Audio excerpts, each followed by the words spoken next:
안녕하세요. 오늘 공유해 주신 자료 학교 교육과정 내 사회정서학습 SEL의 체계적 통합을 위한 전략적 프레임워크 이걸 보면서 한국교육에 지금 불고 있는 중요한 변화죠. 이 사회정서학습 SEL에 대해 좀 깊이 파고 들어볼까 합니다. 왜 지금 이게 중요해졌는지 또 학교 현장에서는 실제로 어떻게 자리 잡아가고 있는지 핵심만 좀 짚어보죠. 네, 반갑습니다. 이게 단순히 새로운 교육 유행이다 이렇게 보기보다는요. 왜 우리 아이들에게 사회정서 역량이 정말 필요한가 그 근본적인 이유부터 좀 파헤쳐 볼 필요가 있어요. 그리고 기존에 해오던 인성교육하고는 뭐가 다른지 또 실제 교육 시스템에는 어떤 전략으로 통합시키려고 하는지 그 맥락을 좀 명확히 짚어보는 데 집중하면 좋겠습니다. 좋습니다. 그럼 바로 본론으로 들어가 보죠. 왜 지금 한국 교육계가 이 사회정서학습, SEL에 이렇게 주목하고 있는 걸까요? 배경이 있겠죠. 아무래도 학생들의 마음 건강 문제가 예전보다 훨씬 신박해졌다는 게 가장 큰 배경인 것 같아요. 우울이나 불안을 겪는 아이들도 늘고 있고 안타깝지만 자살률이나 학교폭력 문제도 계속 뉴스에 나오잖아요. 네, 맞아요. 그런 소식 들으면 참 마음이 안 좋죠. 그렇죠. 그러니까 이제 단순히 지식만 가르치는 걸 넘어서 아이들의 어떤 전인적인 성장, 또 정서적인 안녕까지 학교가 좀 책임져야 한다. 이런 사회적 요구가 커진 거죠. 아, 그렇군요. 그러니까 예전에 그냥 착하게 살아라 이런 식의 어떤 훈계? 그런 차원이 아니라 실제적인 문제 해결의 필요성에서 이게 출발했다. 이렇게 볼 수 있겠네요. 네, 정확합니다. 기존 인성교육이 주로 무엇이 옳은지 아는 것에 좀 중점을 뒀다면요. 이 SEL은 달라요. 감정을 내가 알아차리고 조절하고 또 타인과 공감하고 책임감 있게 결정 내리는 것. 이런 것들을 굉장히 구체적이고 또 훈련 가능한 기술로 접근합니다. 아, 기술이요? 네, 기술. 바로 이 지점에서 이제 한국형 SEL, KSEL이라는 논의가 시작되는 거고요. 뭐랄까, 한국의 문화나 사회적인 맥락을 고려해서 이 SEL 역량을 우리 실정에 맞게 적용해보자. 이런 시도라고 볼 수 있습니다. 실제로 2024년에 교육부에 사회정서성장지원과라는 부서가 새로 생겼어요. 그리고 관련 법률 제정도 추진하고 있고요.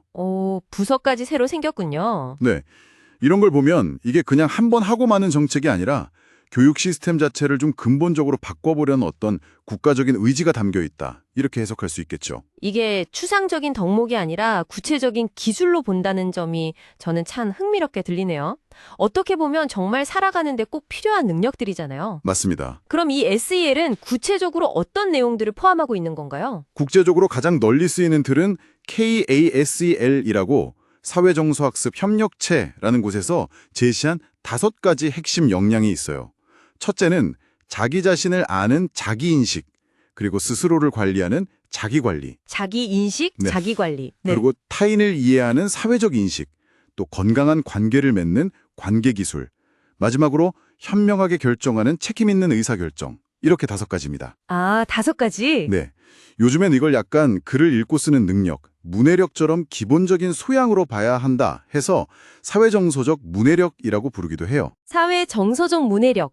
용어가 재밌네요. 그렇죠. 예를 들면 자기 관리는 스트레스를 잘 다루거나 충동을 조절하는 그런 힘이고요. 관계 기술은 다른 사람들이랑 협력하고 또 갈등이 생겼을 때 이걸 좀 평화롭게 해결하는 능력, 이런 걸 의미합니다. 그렇군요. 그럼 이런 중요한 역량들을 학교에서는 어떻게 가르치게 되는 거예요? 혹시 사회정서학습 이런 시간이 따로 생기는 건가요? 물론 별도 프로그램을 운영할 수도 있겠지만요. 많은 전문가들은 쥐존 교과 수업 있잖아요. 국어, 사회, 도덕 같은 거기에 자연스럽게 녹여내는 과정 중심 통합 방식이 더 효과적이라고 봅니다. 아, 통합이요? 네. 왜냐하면 SL 기술만 따로 배우면 이게 실제 생활이랑 연결짓기가 좀 어려울 수도 있거든요. 과정 중심 통합. 그게 좀 더 구체적으로 어떤 방식일까요? 예를 들어 주실 수 있나요? 예를 들면 국어 시간에 문학작품 속 인물들의 감정을 좀 깊이 이해해 보면서 공감 능력을 키울 수 있겠죠. 아, 네네. 혹은 수학 시간에 어려운 문제 풀이에 좀 끈기 있게 매달리면서 자기관리 능력을 기를 수도 있고요.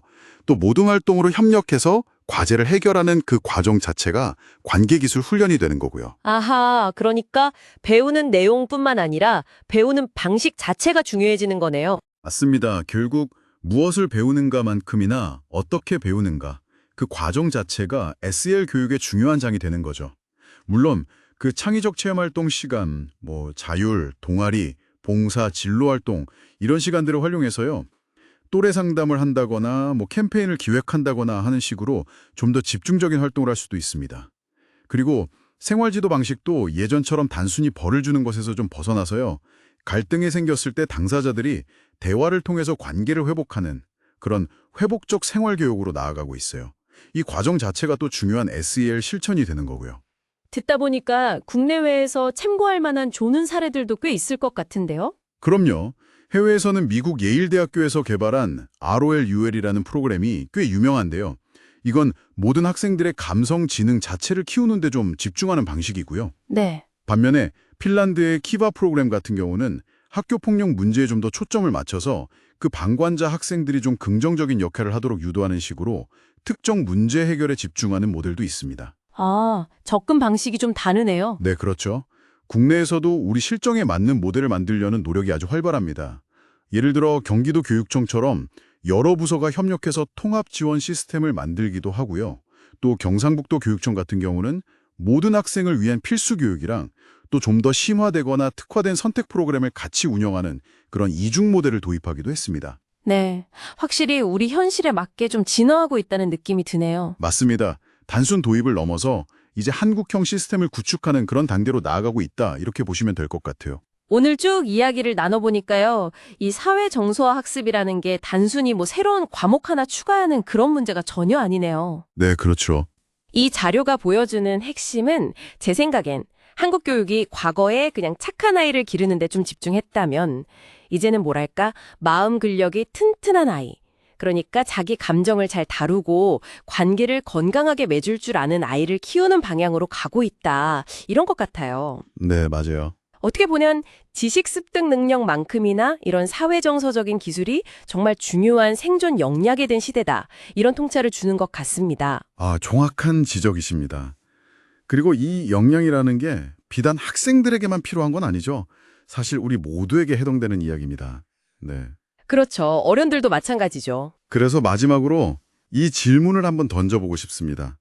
듣고 계신 당신께서도 만약에 일상적인 대화나 아니면 중요한 결정을 내리는 순간에 오늘 저희가 이야기 나눈 자기인식이나 사회적 인식 같은 이런 SEL 기술을 의식적으로 한번 적용해 본다면 어떨까요? 그렇게 했을 때 당신의 관계나 혹은 그 결과에 어떤 변화가 생길 수 있을지 한 번쯤 곱씹어 볼 만한 질문이 아닐까 싶습니다.